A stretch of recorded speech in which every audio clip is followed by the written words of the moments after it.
আসসালামু আলাইকুম রহমতুল্লাহি ওয়া বারাকাতুহু। আশা করি সকলে ভালো আছেন। আজকে আমি আছি কিশোরগঞ্জ কুলিয়ারচর থানার কুলিয়ারচর উপজেলায়। তো এখানে যে খামারটি আপনারা দেখতে পাচ্ছেন দেশি মুরগির, এটি হলো হাফ সাপুর খামার। তো হাফ সাপু আমাকে নিয়ে আসছে তার খামারটা ভিজিট করানোর জন্য। তার খামারটাকে একটি বাণিজ্যিক খামার রূপে সেটআপ দিবেন। এই ভিডিওটি দেখলে আপনারা জানতে পারবেন একজন খামারি কোথায় কোথায় ভুল করে, যে ভুলের কারণে তারা ক্ষতির সম্মুখীন হয়। অনেক সময় দেখা যায় যে আমরা অনেক ছোট ছোট ভুল করি, কিন্তু এই ছোট ছোট ভুলের কারণে কিন্তু আমাদের ক্ষতি অনেক বড় হয়। এজন্য আশা করি আপনারা ভিডিওটি কন্টিনিউ করবেন, না টেনে সম্পূর্ণ ভিডিওটি দেখবেন।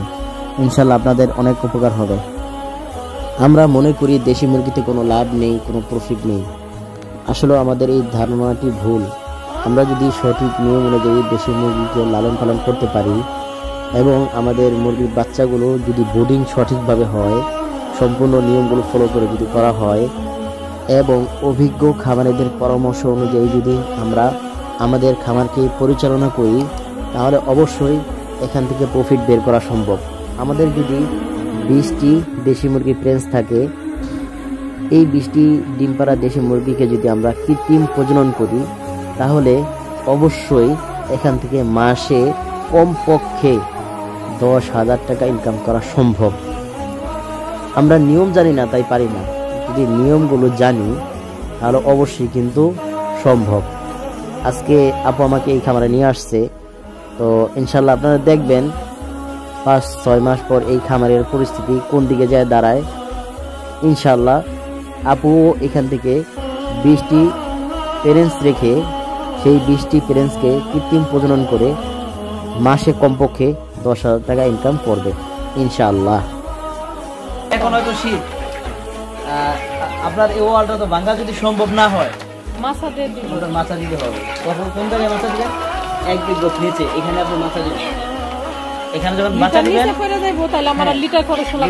আপনার যখন আপনি মাছা দিবেন, মাছা দিলে যখন বীজটা নিচে পড়বে, পানিটা ধুয়ে দিবেন, পানি বের হওয়ার একটা লাইন করে দিবেন। বুঝতে পারছেন? এই বেড়াটা আপনি নেট দিবেন। আপনার ঘর ঠিক আছে, তেমন কোনো খরচ নেই, খরচই নেই আপনার। এদের জন্য আপনি সবসময় রাখবেন, খাবারটা সবসময় রাখবেন, পানিটা সবসময় রাখবেন। এই দেখেন পানি নেই, দেখছেন?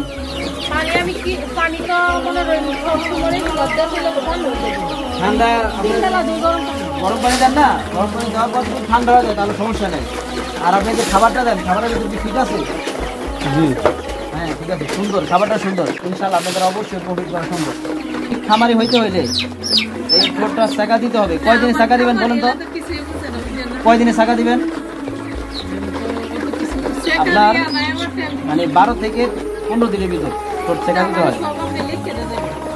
এই যে ঠোঁট যে শেখা দিবেন, যদি বেশি দেন তাহলে 3 মাসের সময় যদি আপনার দেখা যাবে ঠোঁট কাটা, তাহলে কিন্তু আপনি বিক্রি করতে পারবেন না। কেন বিক্রি করতে পারবেন না বলুন তো? হ্যাঁ, ফার্ম মুরগি ঠোঁট কাটা, এটা দেখলে বুঝবো, বুঝছেন? এই জন্য আপনার ঠোঁটটা এমন পরিমাণ কাটা দিবেন যেন 3 মাসের ভিতর পুরোপুরি মিলে যায়, এইভাবে শেখা দিতে হয়। আর আমি ইনশাল্লাহ চেষ্টা করব আমার সর্বোচ্চটা দিয়ে আপনাকে অবশ্যই অবশ্যই অবশ্যই ইনশাল্লাহ। আপনার এই যে উপরে আছে না, আপনি দেখেন উপরে আপনি ডাইকা দিবেন। আপনি এই ধরনের যদি চটিটা বেড়া দেন তাহলে দিবেন, অথবা পাটখড়ি, ঠিক আছে, অথবা ফয়েল পেপার, আপনি যেভাবে দিতে পারেন এই উপরটা পুরোপুরিভাবে আটকে দিবেন। যখন আপনার গরম হবে, গরমকালে যেন আপনার এই তাপটা সরাসরি মুরগির গায়ে না লাগে, এবং যখন ঠান্ডা থাকবে, ঠান্ডার নিচে পানি যেন আপনার এই যে উপর থেকে বায়া বায়া নিচে না পড়ে। এখানে একটা বাতি দিবেন, 24 ঘন্টা চলবে এবং 24 ঘন্টা খাবার থাকবে, 24 ঘন্টা এখানে পানি থাকবে। সবসময় পানিও রাখেন না, খাবারও রাখেন না, এই কারণে মুরগিটা না আপনার দিতে হবে। আপনার এই যে বাতি দিবেন না, আপনি বাতির সাথে আপনি পানির পাত্র রাখবেন। যদি বাতির সাথে পানি পাত্র রাখেন তাহলে ওই বাতির আলোতে পানিটা একটু গরম থাকবে, বুঝছেন?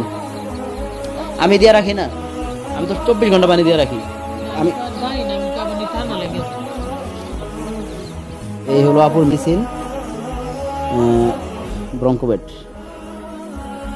এগুলো আসলে যে প্যাকেটে থাকে ওই প্যাকেটে কিন্তু এতদিন ভালো থাকে না, এভাবে করে রাখলেই কিন্তু ভালো থাকে। এত ওষুধ থাকতে যদি আপনার মুরগি সুস্থ না থাকে, সবই আছে কিন্তু মেইন দুইটা মেডিসিন আপনার কাছে নাই।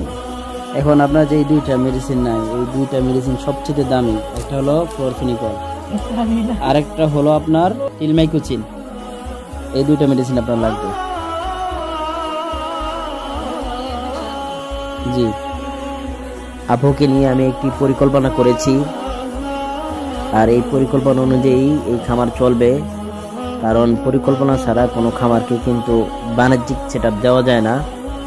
ইনশাল্লাহ আপনারা দেখবেন 5-6 মাস পর এই খামারটি হয়ে উঠবে একটি বাণিজ্যিক খামার। ভিডিওটি ভালো লাগলে আমার এই চ্যানেলটি সাবস্ক্রাইব করে দিবেন। ফেসবুক পেজ থেকে যদি কেউ দেখে থাকেন তাহলে অবশ্যই আমার ফেসবুক পেজটি ফলো করে দিবেন। আজকের ভিডিওটি এই পর্যন্তই ছিল। দেখা হবে অন্য কোনো ভিডিওতে। সে পর্যন্ত সকলে সুস্থ থাকুন, ভালো থাকুন, 5 ওয়াক্ত নামাজ আদায় করুন। আসসালামু আলাইকুম ওয়া রাহমাতুল্লাহি ওয়া বারাকাতুহু।